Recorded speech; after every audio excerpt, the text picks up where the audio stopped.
l'Arabie Saoudite a acheté pour 2,5 millions de barils de pétrole à la Russie en seulement 10 jours au mois de mars. Incroyable mais vrai. L'Arabie Saoudite importe du pétrole. Alors, que s'est-il passé ? Auraient-ils passé leur pic pétrolier ? Eh bien, peut-être, mais c'est pas ça la raison aujourd'hui. En réalité, nous assistons à un changement radical dans les grands équilibres mondiaux car concrètement, l'Arabie Saoudite se détourne publiquement, et je dis bien publiquement, c'est un point important, de son alliance avec les USA. Bien sûr, lorsque vous les voyez tous les deux sur une même photo, vous vous dites qu'ils ne sont pas forcément cousins, même éloignés. Mais alors, d'où vient cette alliance assez étrange ?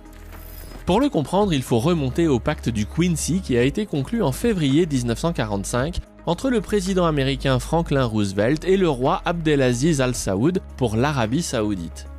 En substance, dans ce pacte, les USA donnent la garantie aux Saoudiens qu'ils vont se charger de la suprématie et de la sécurité des Saouds dans la région, en contrepartie de quoi les Saoudiens s'engagent à vendre leur pétrole en dollars avec un droit de préférence en tant que client pour les USA.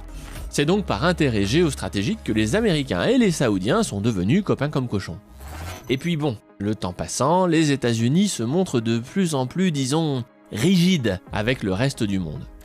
La guerre en Irak a beaucoup ébranlé les Saoudiens.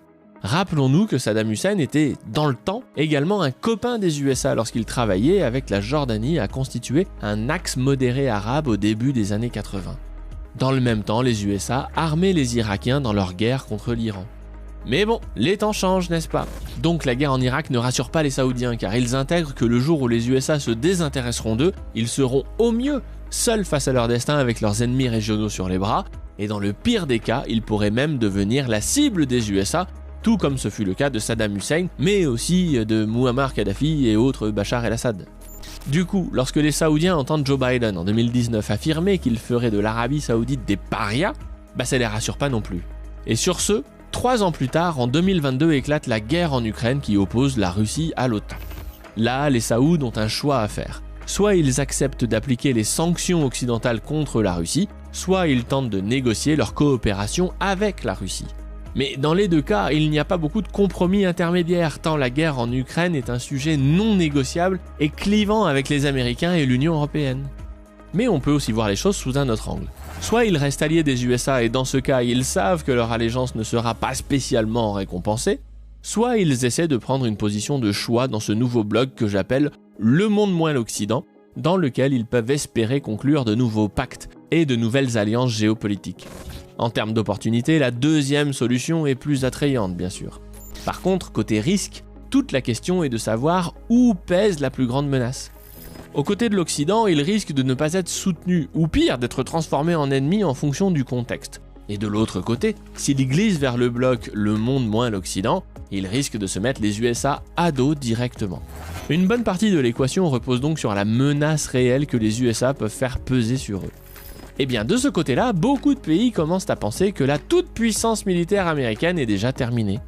Oui, les USA disposent de l'armée la plus puissante. Mais non, les militaires américains ne peuvent plus être partout et tout le temps en même temps car leur puissance relative s'amenuise au fur et à mesure que les autres pays, dont la Chine, augmentent leur capacité militaire. Du coup, Mohammed Ben Salman, notamment, doit se dire que la probabilité de finir comme Saddam Hussein et Kadhafi diminue avec le temps qui passe puisque les USA sont déjà largement occupés avec la Russie et potentiellement la Chine juste derrière. D'ailleurs, l'Arabie Saoudite a composé avec les intérêts russes pendant la guerre en Ukraine et il ne leur est rien arrivé de dramatique. Peut-être que ces coups de canif envoyés contre l'autorité américaine ont été des petits tests pour voir comment ça se passe et à quel point les USA les menaceraient de mesures de rétorsion. L'expérience semble donc concluante puisqu'aujourd'hui, ils poussent le bouchon un peu plus loin en achetant le pétrole russe pour leur propre consommation afin de pouvoir exporter plus de pétrole. C'est une façon élégante, dirons-nous, de ne pas réexporter directement le pétrole russe en Occident. Mais bon, ça ne trompe personne, on est d'accord. D'ailleurs, le but n'est pas d'être discret, mais simplement de voir si ça passe. Et là, ce sont 2,5 millions de barils qui sont passés. C'est un gros test. Et que constate-t-on ? Eh bien que les USA sont coincés. Depuis la guerre en Ukraine, les USA semblent bien avoir compris qu'ils s'étaient fait couillonner sur l'Arabie Saoudite et que l'administration de Joe Biden rame pour revenir dans les petits papiers de l'Arabie Saoudite. Dernier geste en date, accorder l'immunité à Mohammed Ben Salman pour le meurtre du journaliste Jamal Khashoggi, un journaliste qui ne cessait de dénoncer les exactions de Mohammed Ben Salman. Pour cela, il fut torturé puis coupé en petits morceaux pour que son corps soit évacué de l'ambassade dans des valises. Mais revenons au pétrole. Comme je vous le racontais dans cette vidéo, la Chine conclut des accords avec la Russie en dehors des marchés occidentaux pour assurer son approvisionnement. De l'autre côté, la Russie fait passer par l'Arabie Saoudite une partie du pétrole qu'elle a probablement en excès afin de le revendre aux Occidentaux et notamment à l'Union européenne qui est bien obligée de le prendre faute de rentrer dans une récession très dure. Enfin, la Russie étoffe son portefeuille de nouveaux clients afin de substituer progressivement le pétrole qui devient dur à écouler en Occident à de nouveaux partenaires commerciaux, voire à de nouveaux alliés. Donc fondamentalement, ce qui est le plus à craindre pour l'Union européenne, c'est le moment où la Russie aura réorganisé toute sa logistique des hydrocarbures, car elle n'aura définitivement plus besoin du marché occidental. C'est une mauvaise nouvelle pour deux raisons. La première, c'est que l'Union européenne a désespérément besoin des hydrocarbures russes pour financer énergétiquement parlant le maintien de son train de vie. Bon, si l'on garde en tête que les stocks d'hydrocarbures sont insuffisants pour tout le monde, la situation actuelle a le mérite de savoir qui va en manquer dans l'avenir proche. L'Union européenne s'est dévouée pour être la variable d'ajustement mondial. Cette situation va donc nous amener à une stagnation puis à une décroissance forcée, ce qui ne manquera pas de transformer la crise bancaire en crise de solvabilité puisque ce sont les clients des banques, les entreprises, qui vont fortement souffrir de cela. C'est pour cela que dans ma lettre d'investissement que je co-rédige avec Didier Darcet, nous vous proposons des moyens de vous débancariser de l'Union européenne. Le problème est réel et actuel. Typiquement, pour vous donner un exemple, avec Grand Angle Crypto, nous terminons de lever un peu plus de 3 millions de francs suisses pour notre entreprise CleanSat Mining. Et nous avons des clients qui ont été embêtés par leur banque pour investir. Et quand je dis embêtés, concrètement, leur banque leur a tout simplement dit non.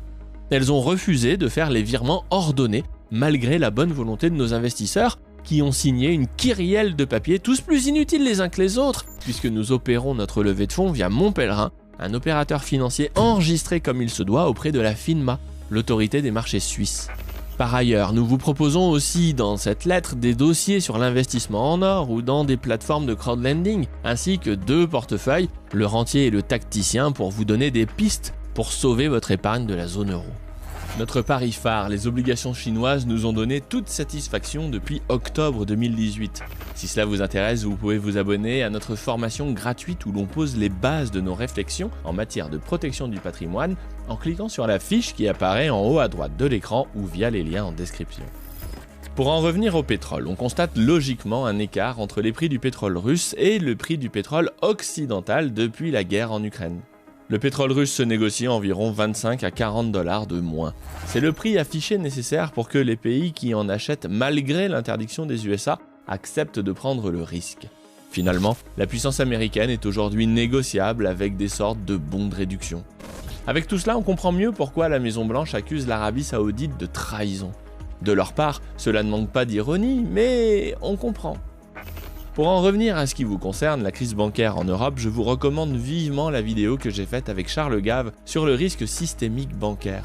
Rappelez-vous que le responsable en chef de l'effondrement économique de la Russie, M. Bruno Le Maire, a également appelé les Européens à garder son calme.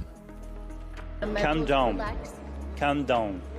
and just have a look at the reality. The reality is that the banks that you just mentioned, and I would say the French banking system, is not exposed to the Silicon Valley Bank. Is not exposed to the Silicon Valley Bank. Si vous voulez, les Suisses, ils ont eu une chance extraordinaire, c'est qu'ils n'ont pas eu l'ENA, quoi. Voilà, on va conclure là-dessus.